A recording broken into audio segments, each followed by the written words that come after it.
رہبر اعلیٰ ایران آیت اللہ خامنائی کہاں ہیں؟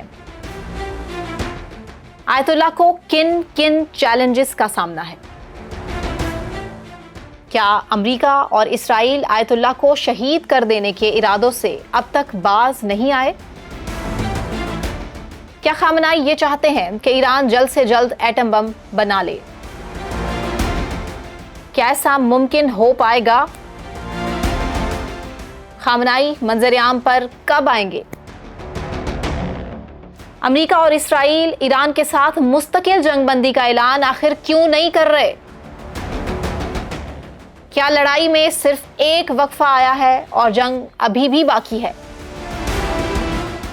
ڈونلڈ ٹرمپ آیت اللہ کو اشتعال کس لیے دلا رہے ہیں؟ دیکھیے یہ سب کچھ اس ویڈیو میں۔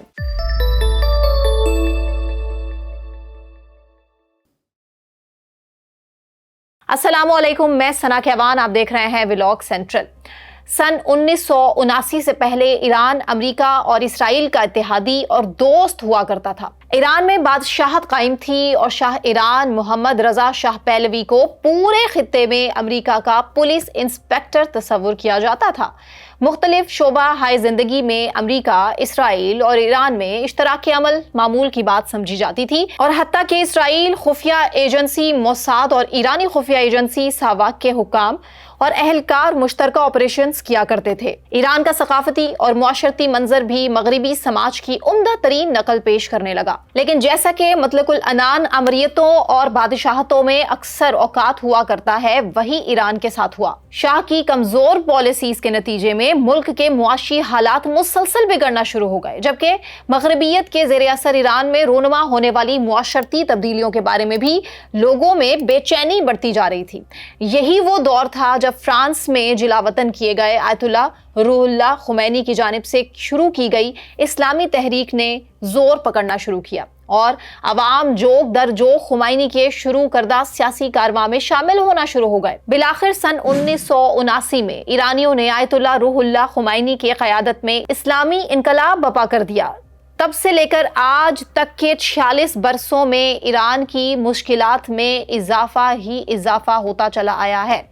امریکہ نے شاہ کی حمایت کی، جس پر انقلابیوں نے امریکی سفارت خانے پر قبضہ کر لیا اور تمام امریکی اہلکار یرغمال بنا لیے۔ اس واقعے کے نتیجے میں ایران امریکہ تعلقات ہمیشہ کے لیے خراب ہو گئے۔ ایران کے غیر ملکی بینکس میں موجود اربوں ڈالرز کے تمام اثاثے منجمد کر لیے گئے، اور آج تک ایرانی ریاست اور ایرانی عوام یکساں طور پر اس کے نتائج بھگتتے آئے ہیں۔ حالانکہ ایران تیل اور گیس کے ذخائر سے مالا مال ملک ہے اور اس کے پہاڑوں میں قیمتی جواہرات موجود ہیں، لیکن چونکہ ایران پر سخت ترین عالمی معاشی پابندیاں عائد ہیں، تو اسے اپنے قدرتی ذرائع کو فروغ کرنے کے لیے اپنا مال مارکیٹ کی نسبت سستے داموں میں بیچنا پڑتا ہے، اور کڑی عالمی نگرانی کے باعث ایرانی مال کے خریداروں کی تعداد بھی محدود سے محدود تر ہوتی چلی جا رہی ہے۔ یہی نہیں بلکہ ایران پر پے در پے کئی جنگیں مسلط کی جاتی رہیں۔ ان میں سب سے اہم وہ مارکا تھا جو عراق کے حکمران صدام حسین کے ساتھ کئی برس تک جاری رہا۔ ایران عراق لڑائی کئی برس جاری رہی، اور اس کے نتیجے میں ایران کو نہ صرف بھاری جانی اور مالی نقصان اٹھانا پڑا، بلکہ ملکی معاشی ترقی کو بھی سمجھ لیں کہ مستقل بریک لگی۔ اوپر سے ایران کے اسلامی ریاست بن جانے کے نتیجے میں اسے دنیا بھر میں آباد مسلمانوں کے حقوق کے سلسلے میں بھی اسے فلسطین، لبنان، شام، یمن اور دیگر کئی ممالک میں اپنا کردار ادا کرنا تھا، تو دن بدن ایران کی مشکلات میں اضافہ ہی ہوتا چلا گیا۔ گویا کہ ایران نے خود کو لاحق تمام مسائل کا اب تک انتہائی پامردی کے ساتھ مقابلہ کیا اور ڈٹ کر تمام دشمنوں کے خلاف کھڑا رہا، لیکن اسرائیل اور امریکہ کی جانب سے حال ہی میں ایران پر مسلط کی گئی 12 روزہ لڑائی نے ایران کو ایک ایسے مقام پر لا کر کھڑا کیا ہے جسے اس کی تاریخ کا اہم ترین دور کہا جا سکتا ہے۔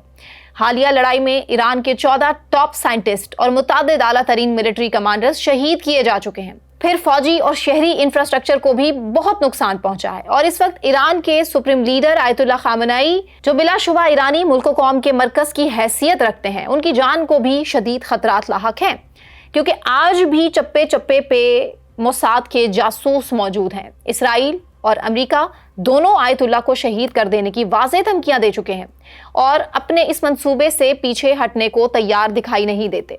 گویا کہ پاسداران انقلاب اسلامی ایران کی جانب سے آیت اللہ خامنہئی کو زیر زمین کسی خفیہ بنکر میں منتقل کیا جا چکا ہے اور ان کے روابط بھی بیرونی دنیا سے محدود ترین کیے جا چکے ہیں۔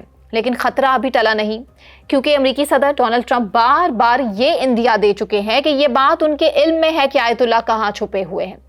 ٹرمپ کے مطابق انہیں اسی مقام پر ہدف بنا کر شہید کر دیا جائے گا، اور یہ دھمکی امریکہ کی طرف سے بار بار دی جا رہی ہے۔ ایران کے سپریم لیڈر کو ابھی تک اپنے سب سے بڑے چیلنج کا سامنا اور ان کے پاس محض چند ہی آپشنز باقی ہیں۔ پہلا چیلنج تو اسرائیل اور امریکہ پر حتمی فتح حاصل کرنا ہے، لیکن بظاہر یہ ایک ناممکن مشن دکھائی دیتا ہے۔ جیسا کہ میں نے آپ کو پہلے بھی بتایا کہ تقریباً 4 دہائیوں سے ایرانی سپریم لیڈر آیت اللہ خامنہئی نے داخلی اختلافات، معاشی بحران اور جنگوں کے باوجود ملک و قوم کو سٹیبل رکھا ہوا ہے، لیکن اسرائیل اور امریکہ کی جانب سے ایران پر بے مثال حملے ان کے لیے اب تک کا سب سے بڑا چیلنج ہیں۔ آنے والے دنوں میں آیت اللہ جو بھی فیصلہ کریں گے وہ ایران اور بقیہ مشرق وسطیٰ کے لیے بڑا اہمیت کا حامل ہوگا۔ آیت اللہ کی عمر اس وقت 86 برس ہو چکی ہے اور صحت کی زوال پذیری کا ایک ایسی شخصیت کے لیے بہت بڑا امتحان ہے جس کا کوئی نامزد دانشین نہیں ہے۔ خامنہئی کی حکومت اور طاقت کو پہنچنے والے نقصانات کے بارے میں ابھی یقینی طور پر کچھ بھی نہیں کہا جا سکتا، اور جیسے جیسے دن گزریں گے تو اس حوالے سے صورتحال مزید ڈیولپ ہوتی جائے گی۔ لیکن اتنی بات یقینی ہے کہ اسلامی انقلابی گارڈ کور، جو کہ اسلامی انقلاب کے نظریات کو برقرار رکھنے والی ایک اہم فوجی قوت ہے، اس کو تجربہ کار کمانڈرز کے پورے سلسلے کی کمی کا سامنا کرنا پڑ رہا ہے۔ اسی طرح ایران کی جوہری تنصیبات، جہاں قریب ہتھیاروں کے درجے کی یورینیم کو افزودہ کیا جا رہا تھا، اس کو بھی شدید نقصان پہنچا، اور پروگرام کو آگے بڑھانے والے کلیدی سائنسدانوں کے قتل ہو جانے سے ایٹمی پروگرام کو بھی ناقابل تلافی نقصان پہنچا۔ آیت اللہ کے علاقائی مسلح پراکسی گروپ حزب اللہ وغیرہ پہلے ہی اسرائیلی حملوں کی وجہ سے بری طرح کمزور ہو چکے تھے، اور ان کی حکومت کے جوہری پروگرام پر خرچ کیے گئے اربوں ڈالر بھی پانی میں بہہ گئے تھے۔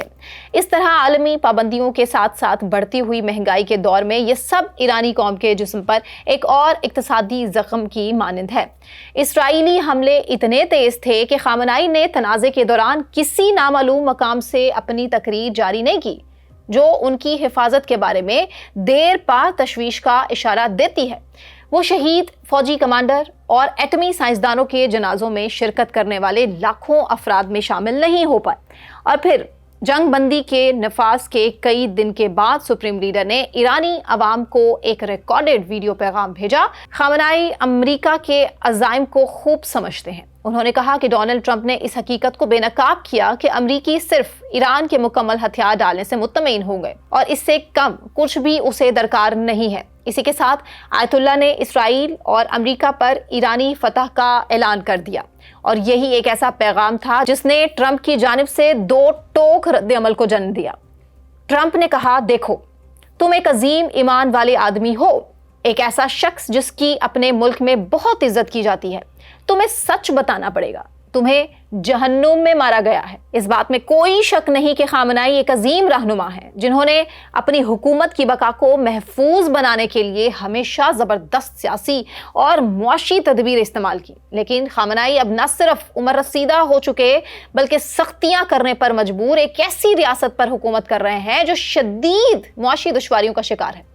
آیت اللہ کی جانشینی ایران کا نمبر 1 مسئلہ ہے، جبکہ دوسرے نمبر پر ایران کے جوہری پروگرام کی حالت آتی ہے، پھر تیسرے نمبر پر ایرانی پراکسی گروپس کی طاقت ہے، اور اس کے ارد گرد تمام صورتحال گھومتی ہے۔ چیلنجز ہی چیلنجز ہیں۔ اندرونی طور پر خامنہئی آج بھی ایران کی سب سے طاقتور شخصیت ہیں، جنہیں وفاداروں کی حمایت حاصل ہے، جو ان کے اختیارات کے تحفظ کے لیے بنائے گئے تھے۔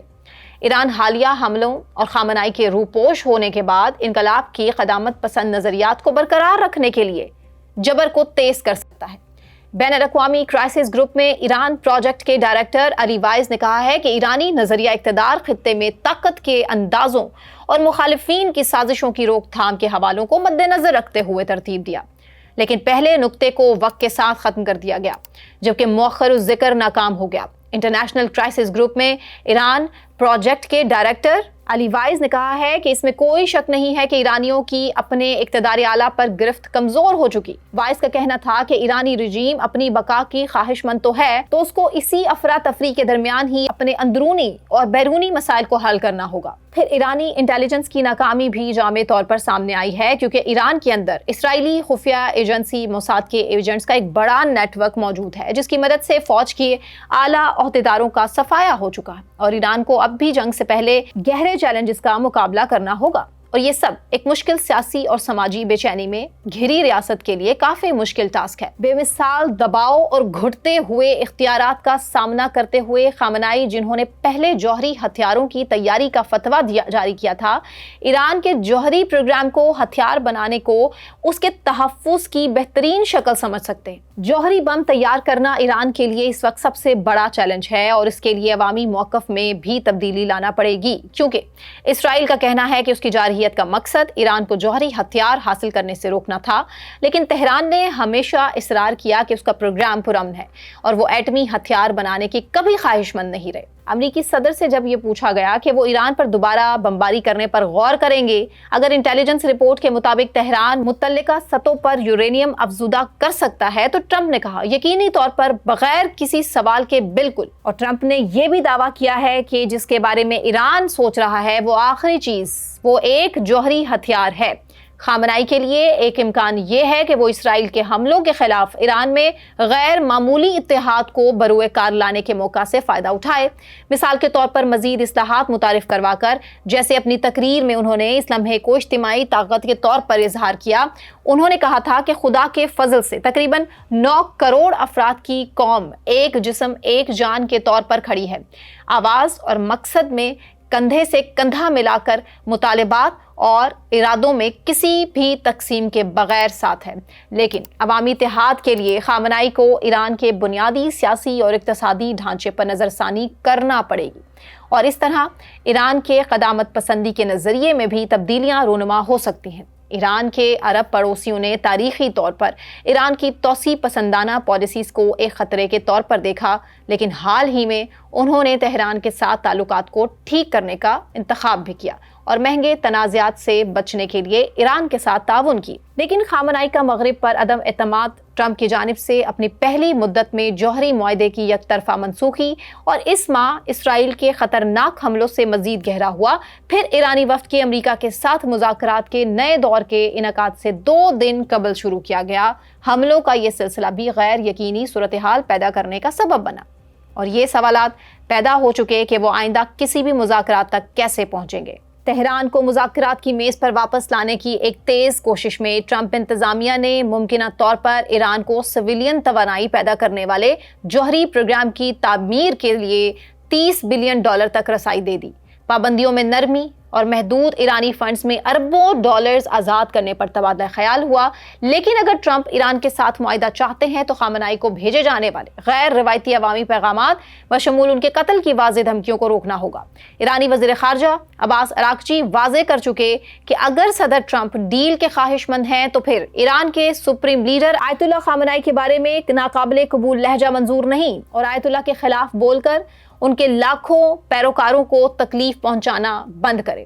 ناظرین، آپ کو کیا لگتا ہے کہ ایران امریکہ اور اسرائیل کا ڈٹ کر مقابلہ کرے گا، یا اب کی بار امریکہ اور اسرائیل آیت اللہ خامنائی کو، ان کے ایرانی لیڈر کو شکست دینے میں کامیاب ہو پائیں گے؟ کامنٹ سیکشن میں اپنی رائے سے ہمیں ضرور آگاہ کیجیے، اور ابھی تک اگر آپ نے اس چینل کو سبسکرائب نہیں کیا ہے تو لائک، سبسکرائب، شیئر ضرور کر لیجیے۔ اپنا بہت خیال رکھیے۔ اللہ حافظ۔